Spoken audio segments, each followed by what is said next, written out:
날이 저물어 갈 때라는 말씀의 제목으로 함께 은혜 받는 시간 되시길 축복합니다. 네. 인류 역사상 가장 큰 영토를 차지한 인물이 있죠. 누구지요? 다른 역사를 공부하시는 징기스칸이죠. 징기스칸. 네, 징기스칸. 징기스칸은 몽골 부족을 통일한 후에 1206년 몽골 제국을 건국하고 영토 확장을 시작했습니다. 징기스칸의 몽골 고원과 중국 지역을 중앙아시아와 또 동유럽까지 정복하지요. 알렉산더 대왕이나 히틀러, 나폴레옹보다 더 많은 더 큰 영토를 정복한 사람이 바로 징기스칸입니다. 징기스칸이 이렇게 광활한 영토를 가지게 된 이유는 여러 가지가 있을 수 있습니다. 그러나 그 이유 중에 한 가지는 뭐냐면 천호장이라고 불리는 12명의 제자가 있었습니다. 이들은 징기스칸의 휘하에서 공을 세워 각기 1만 명의 군대를 거느리는 그런 지휘 12명의 지휘관이었습니다.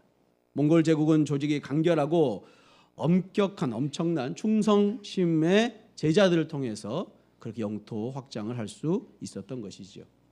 징기스칸이 어떻게 12명에게 집중하게 되었는지는 알 수 없지만 징기스칸보다 먼저 12명의 제자들에게 집중하신 분이 계십니다. 바로 예수님이시지요. 예수님께서 많은 제자들 중에서 특별히 12명을 택하셔서 그들에게 집중적으로 가르치셨습니다. 그런 일을 바로 제자도라고 얘기하죠. 예수님의 제자도라고 합니다. 이 제자도의 핵심은 예수님이 어떤 분이신지를 가르치는 것이었습니다. 나아가 예수님이 승천하신 후에 어떻게 이 땅에 살아가실지를 살아가는 방법을 또한 가르쳐 주셨죠. 쉽게 말하면 이 땅에서 예수님 하셨던 사역, 가르치고 전하고 고치신 그 사역을 어떻게 감당할 수 있는지를 가르치셨습니다. 그런 의미에서 오늘 본문은 오병이어의 이 사건은 제자들에게 큰 도전을 주는 사건이었습니다. 예수님의 생애를 기록하고 있는 마태, 마가, 누가, 요한복음, 사복음서에서 동일하게 기록하고 있는 기적, 주님의 부활과 이 오병이어의 기적뿐입니다. 갈릴리 지역에서 그동안 하셨던 기적 가운데 가장 영향력이 크고 많은 사람들에게 그렇게 드러낸 능력이었지요. 갈릴리 사역을 마무리하면서 어쩌면 마지막으로 그들에게 큰 은혜를 베푸신 것이기도 합니다. 그들이 진리에 나올 수 있도록 회개하고 천국 백성이 될 수 있도록 잃어버린 그들을 찾기 위해 기적을 보여주신 것입니다. 이 기적을 통해 예수님께서 제자들에게 말씀하시고 싶으셨던 것은 무엇일까요? 말씀 가운데 우리가 배워야 할 것은 무엇일까요? 오늘 말씀을 통해 주님이 원하시는 제자로 한 걸음 더 나아가는 시간 되시길 축복합니다. 10절 말씀입니다. 사도들이 돌아와 자기들이 행한 모든 것을 예수께 여쭈니 데리시고 따로 벳세다라는 고을을 떠나 가셨으나, 예수님께서 제자들을 복음 전파를 위해 파송하셨습니다. 파송하시면서 그냥 파송한 것이 아니라 귀신을 제어하며 병 고치는 능력과 권위를 주셨지요. 그 이유는 하나님의 나라를 전파하기 위한 도구였습니다. 무엇보다 하나님 나라를 전파함에 있어 요구되는 것은 여행을 위해 아무것도 가지지 않는 것이었죠. 오로지 예수님만 의지하며 예수 그리스도 이름으로 나아가는 것이었습니다. 모든 결과는 예수님께서 책임지시기 때문입니다. 그 제자들이 돌아왔습니다. 얼마나 시간이 흘렀는지는 성경 기록하고 있지 않습니다. 그러나 돌아왔습니다. 본문은 제자들을 사도들이라고 표현을 하고 있죠. 제자는 부름을 받는 자들이란 뜻이고요. 사도는 보냄을 받는 자란 의미입니다. 그 의미로 볼 때 전도의 사명을 감당하고 돌아온 제자들을 사도들이라고 부르는 것은 너무나 당연한 것이지요. 제자들은 예수님께 선교 보고를 합니다. 자기들의 행한 모든 것을 낱낱이 보고하죠. 동행 본문인 마가복음 6장 30절입니다. 사도들이 예수께 모여 자기들이 행한 것과 가르친 것을 낱낱이 고하니. 아멘. 제자들은 무엇보다 기쁨으로 자신들이 전도한 결과를 자세히 전했습니다. 예수님의 능력을 했던 일에 너무 흥분해서 그 일들을 신나서 낱낱이 고하게 된 것이죠. 예수님은 아마도 잘했다 칭찬하셨을 것입니다. 또한 어떤 면에서는 조언과 권면도 해 주셨을 것입니다. 이제 주님은 그들을 데리시고 벳세다라는 고을을 떠나십니다. 제자들이 피곤했기 때문이죠. 마가복음 6장 31절입니다. 이르시되 너희는 따로 한적한 곳에 가서 잠깐 쉬어라 하시니 이는 오고 가는 사람이 많아 음식 먹을 겨를도 없음이라. 아멘. 제자들은 전도 여행 가운데 음식을 제대로 먹을 틈도 없을 정도로 바쁜 사역을 감당한 것입니다. 그 사실을 아는 예수님께서 제자들을 데리고 한적한 곳 고을을 떠나 휴식을 취하기 위해 벳세다로 향한 것이죠. 배를 타고 갈릴리 호수의 북동쪽으로 이동한 것입니다. 그곳은 벳세다라는 고을 부근에 있는 한적한 빈들이었습니다. 벳세다는 가버나움에서 북동쪽으로 6km 떨어진 작은 마을로 베드로, 안드레, 빌립이 자란 마을이기도 하지요. 그런데 무리가 그 사실을 알고 따라옵니다. 11절입니다. 무리가 알고 따라왔거늘 예수께서 그들을 영접하사 하나님 나라의 일을 이야기하시며 병 고칠 자들은 고치시더라. 아멘. 갑자기 어디에서 이 무리들이 따라온 것입니까? 마가복음 6장 33절입니다. 그들이 가는 것을 보고 많은 사람들이 그들인 줄 안지라 모든 고을로부터 도보로 그곳에 달려와 그들보다 먼저 갔더라. 아멘. 예수님과 제자들이 배를 타고 가는 것을 많은 사람들이 본 것이죠. 그리고 여러 고을에서 나온 무리들이 따라간 것입니다. 갈릴리 부근에 있는 여러 마을들, 제자들이 방문했던 마을들, 예수님이 사역했던 마을들의 사람들이 예수님을 쫓고 있는 것이었습니다. 얼마나 큰 무리였을까요? 14절 말씀을 따르면 남자만 5,000명이었습니다. 남자만 성인만 5,000명. 한 가족 4인 가족으로 기준으로 삼으면 2만 명이 되는 인구가 예수님과 제자들을 따른 것입니다. 그들은 예수님의 기적을 맛보았거나 그 소식을 들은 사람들이었을 것입니다. 마을에서 보고 듣고 배를 타고 가는 것을 보았을 것이죠. 예수님과 제자들은 배를 타고 가고 무리들은 걸어서 갔습니다. 어떤 이들은 달려갔습니다. 예수님보다 먼저 그곳에 도착했다고 말씀하고 있죠. 좀 쉬고 싶어서 한적한 곳으로 갔는데 2만 명의 무리가 따라왔다면 여러분은 어떻겠습니까? 좀 쉬고 싶다고 분노하거나 짜증을 냈지 않았을까요? 좀 쉬어야 하는데 육신의 필요가 있는데 그거 쉬는 것까지 못하게 한다라고 불평할 수 있죠. 그래서 정중히 거절을 할지도 모릅니다. 그러나 예수님은 그들을 어떻게 하셨습니까? 영접하셨습니다. 그들을 기쁨으로 맞이하고 섬기신 것입니다. 마가복음 6장 34절입니다. 예수께서 나오사 큰 무리를 보시고 그 목자 없는 양 같음으로 인하여 불쌍히 여기사 이에 여러 가지로 가르치시더라. 아멘. 예수님께서 무리를 보고 어떤 마음이 드셨습니까? 불쌍한 마음이 드신 거죠.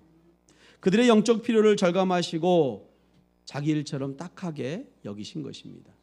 목자 잃은 양은 스스로 먹을 것을 찾지도 못하고 위험으로부터 보호받지도 못합니다. 다 자란 자신의 털도 깎을 수가 없습니다. 그들에게 하나님 나라의 일을 이야기하시며 병 고칠 자들 또한 고쳐주셨습니다. 수많은 영혼들을 불쌍히 여기고 영적인 필요를 공급해 주신 줄로 믿습니다. 사랑하는 성도 여러분, 하나님 일을 감당하다 보면 피곤할 때가 있지요. 육신의 어려움이 있을 때도 있습니다.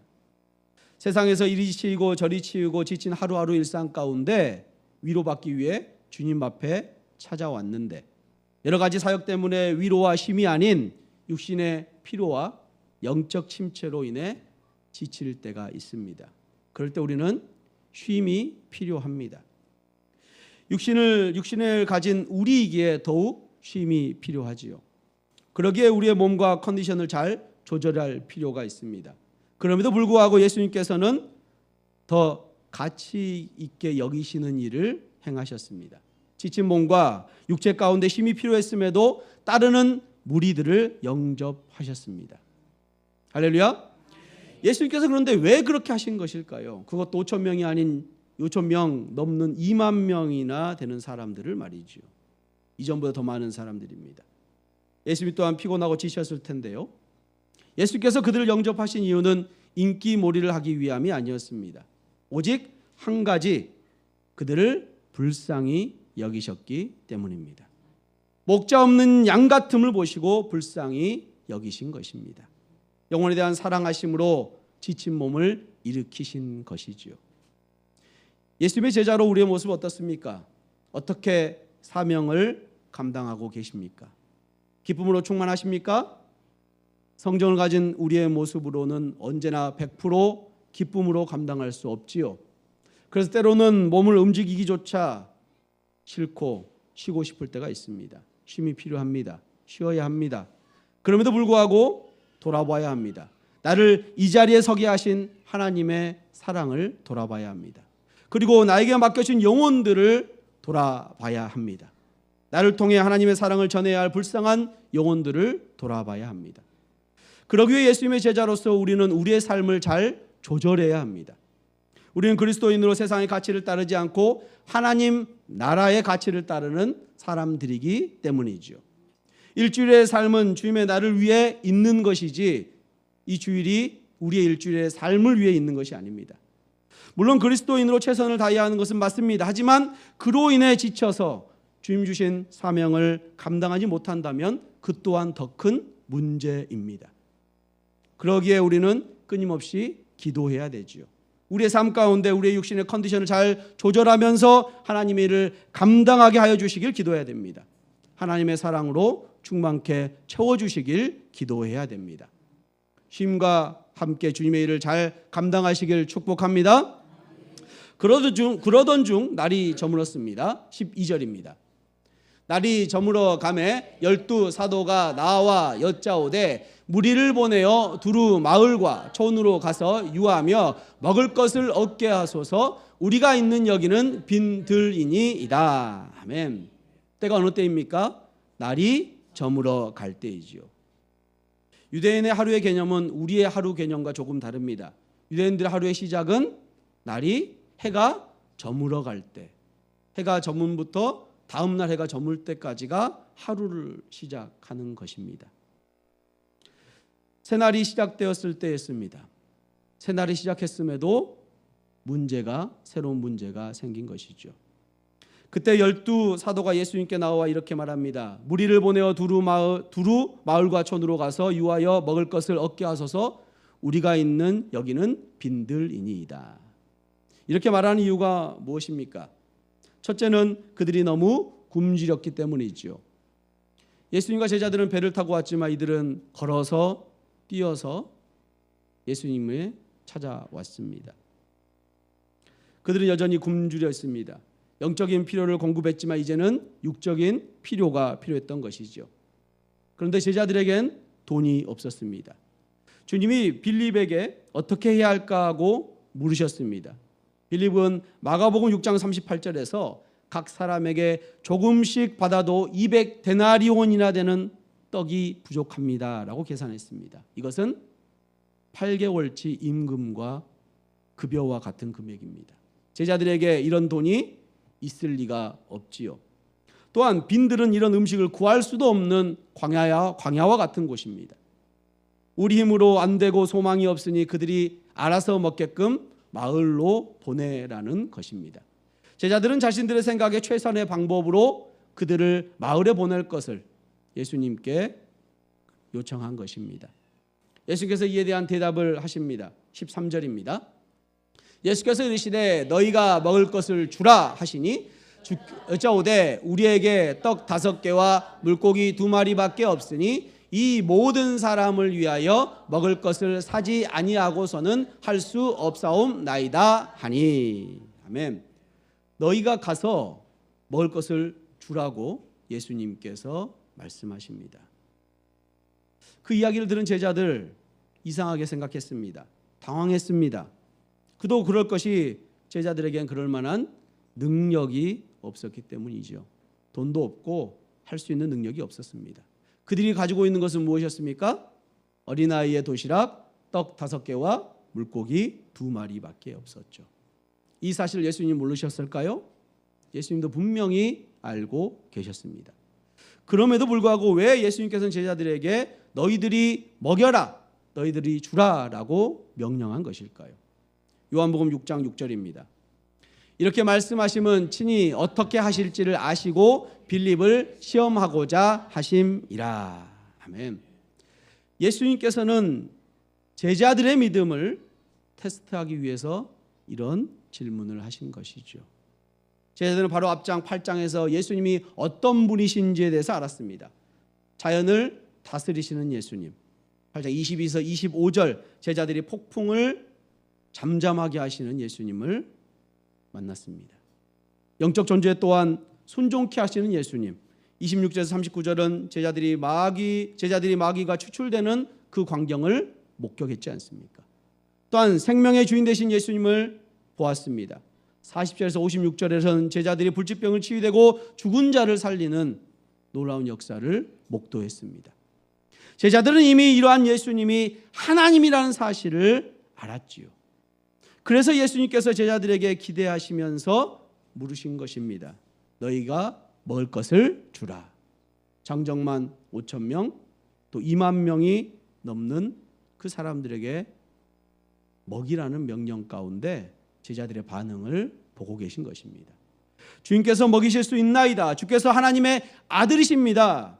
메시아이십니다. 라는 고백을 기대하신 것이겠지요.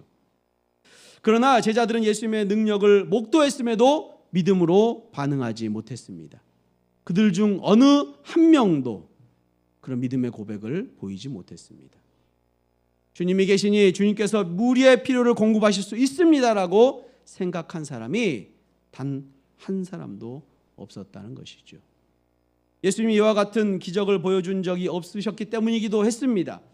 그들의 믿음은 주님이 누구신지 분명히 붙들기에 연약한 믿음이었던 것이죠. 이 문제만큼은 주님이 어쩔 수 없어, 주님은 하실 수 없어 라는 생각을 제자들은 다 갖고 있었던 것입니다. 왜요? 먹여야 할 사람 몇 명입니까? 2만 명이. 2만 명이 떡 5개와 물고기 2마리로 어떻게 먹일 수 있겠습니까? 상상할 수 없었던 일이기 때문이죠. 지금까지 이적의 초점은 한 사람, 그러나 현재의 이적을 베풀어야 할 사람 몇 명입니까? 2만 명인 것이죠. 전혀 새로운 영역의 이적이죠. 따라서 제자들은 전혀 다른 능력이 필요하다고 생각한 것입니다. 이 문제만큼은 주님께 부탁해도 기도해도 별다른 성과, 효과가 없을 것이라는 그런 자신만의 생각에 빠져 있었던 것입니다. 이런 생각은 당시 제자들의 생각만 아니었습니다. 시편 78편 18절 19절입니다. 그들이 그들의 탐욕대로 음식을 구하여 그들의 심중에 하나님을 시험하였으며 그뿐 아니라 하나님을 대적하여 말하기를 하나님이 광야에서 식탁을 베푸실 수 있으랴. 이스라엘 백성들은 항상 하나님을 시험했지요. 광야에서 하나님을 원망했습니다. 출애굽한 이스라엘 백성들 광야에서 하나님을 원망했습니다. 먹을 것을 어찌 하나님이 주실 수 있는가 의심했습니다. 그러나 하나님 어떤 분이십니까? 20절입니다. 보라, 그가 반석을 쳐서 물을 내시니 시내가 넘쳤으나 그가 능히 떡도 주시며 자기 백성을 위하여 고기도 예비하시랴 하였도다. 아멘. 하나님께서는 빈들 광야에서도 만나와 메추라기를 준비하셔서 날마다 이스라엘 백성들을 먹이셨습니다. 출애굽한 이스라엘 백성들이 몇 명입니까? 장정만 60만 명 아닙니까? 4인 가족 기준으로 하면 240만 명을 만나와 메추라기로 몇 년 동안요? 40년을 먹이셨습니다. 할렐루야. 하나님께서 능치 못함이 없는 줄로 믿습니다. 사랑하는 성도 여러분, 날이 저물어 갈 때는 하나님의 역사를 경험할 때입니다. 이때가 하루의 시작이든 밤이든 상관없이 우리의 삶 가운데 어려움이 찾아오기도 합니다. 이 어려움은 우리의 믿음을 점검하기 위한 하나님의 테스트입니다. 이 테스트 앞에 여러분은 어떤 반응을 보이셨습니까? 혹시 제자들과 같이 이 상황에서만은, 이 문제만은 예수님께서는 절대 해결하실 수 없어, 아무것도 할 수 없으셔 라고 생각하지 않았습니까? 이 문제만큼은 주님도 어쩔 수 없어, 희망이 보이지 않는다고 절망해 있지는 않으셨습니까? 10명까지는 어떻게 먹일 수 있는데 어떻게 2만 명을, 그 무리를 어떻게 먹일 수 있으셔? 지금까지 주님께서 많이 도와주셨고 주님께서 지금까지 인도하신 그 섭리는 믿어. 하지만 이번만은 안 돼. 이건 아니야. 이건 안 돼. 불가능해. 라는 믿음 없는 모습으로 포기하고 있지는 않으십니까?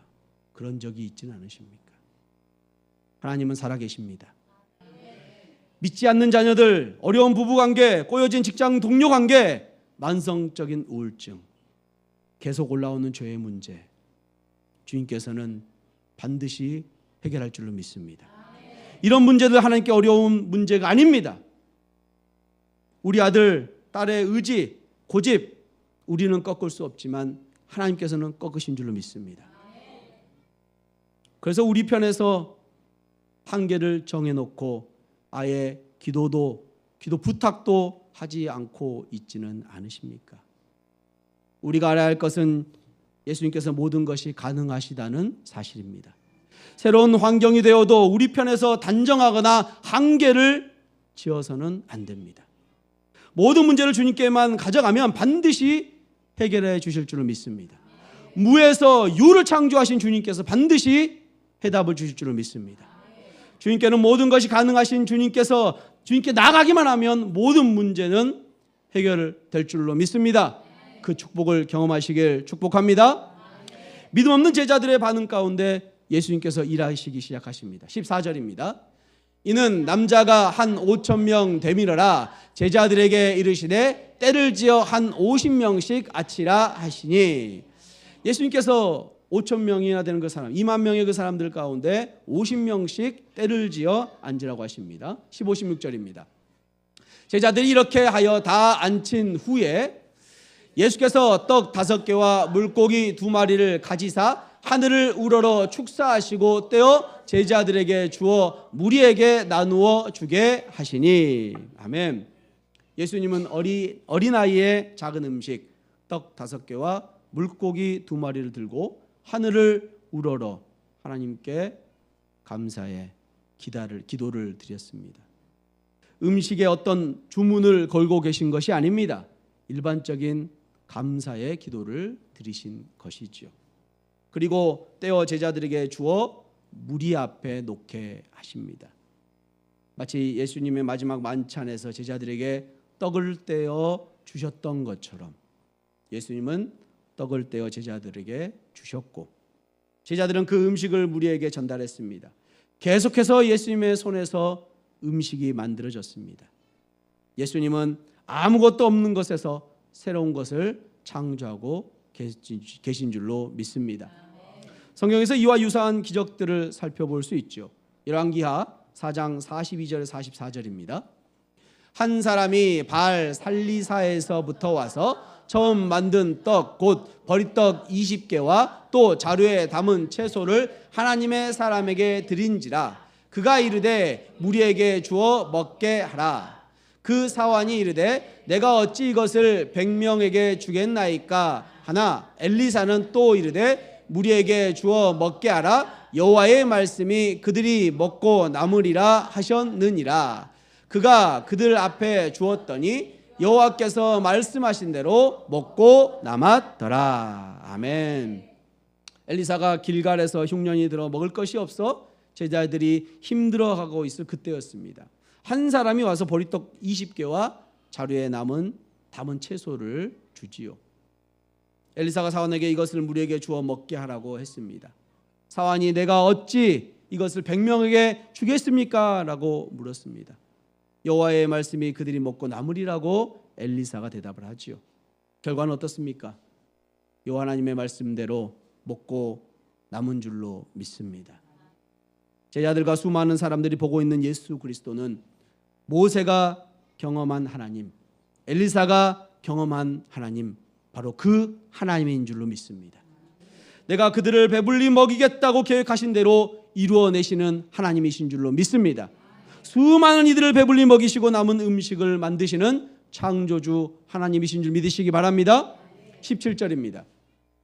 먹고 다 배불렀다가 그 남은 조각을 12바구니에 거두니라. 아멘. 주님의 공급하심은 풍부하고 완벽합니다. 먹고 다 배불렀더라.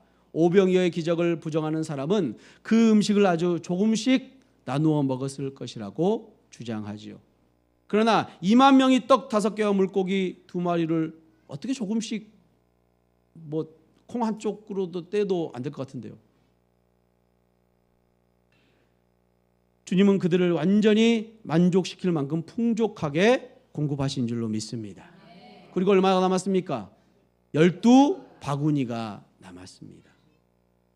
그 의미는 당연히 하나님께서 채우심이 넘쳤음을 보여주고 있는 것이죠. 하지만 한편으로 생각해 보면 왜 12바구니가 남았을까라는 의문을 갖게 됩니다. 바구니에는 여러 가지 크기가 있지만 이 누가복음의 이 바구니라는 단어는 배낭 크기의 아주 작은 바구니를 말합니다. 한 사람이 충분히 먹을 수 있을 정도의 크기의 바구니를 얘기하는 거죠. 바로 열심히 수고한 제자들, 12명의 제자들 때문이었습니다. 그들은 배고팠고 사역을 했고 음식을 나눠주는 일에 기진했을 것입니다. 그들에게까지 정확하게 공급한 뒤에 기적이 멈췄던 것이죠. 정확히 그곳에 있는 사람들 모두가 충분히 완벽하게 채워진 줄로 믿습니다.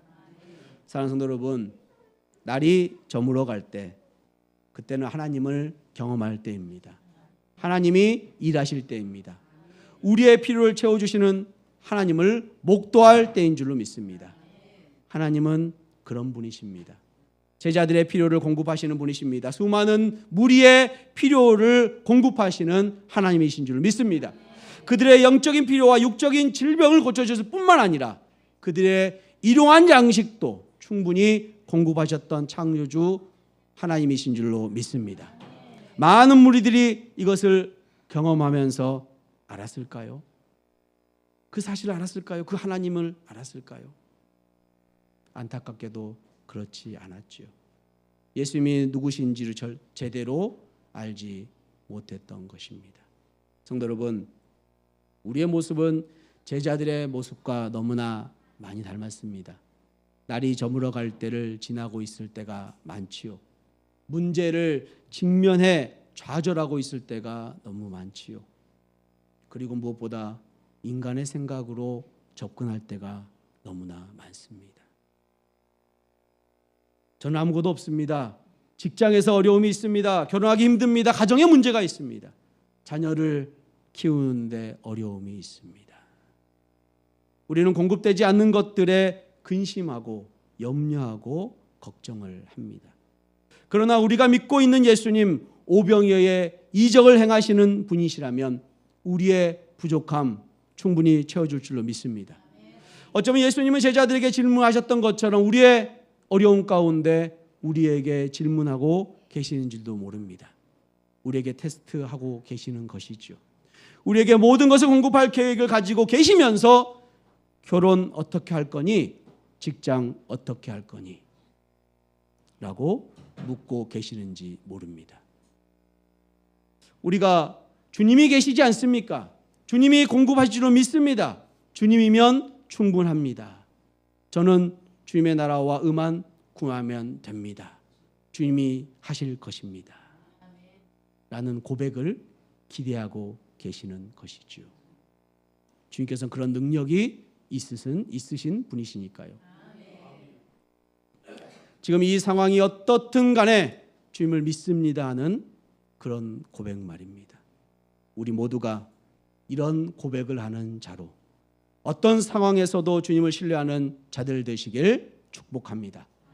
날이 저물어갈 때 오직 주님만 의지하기를 결단하는 주님의 은혜교회 성도님들 되시길 주님의 이름으로 축원합니다. 아멘.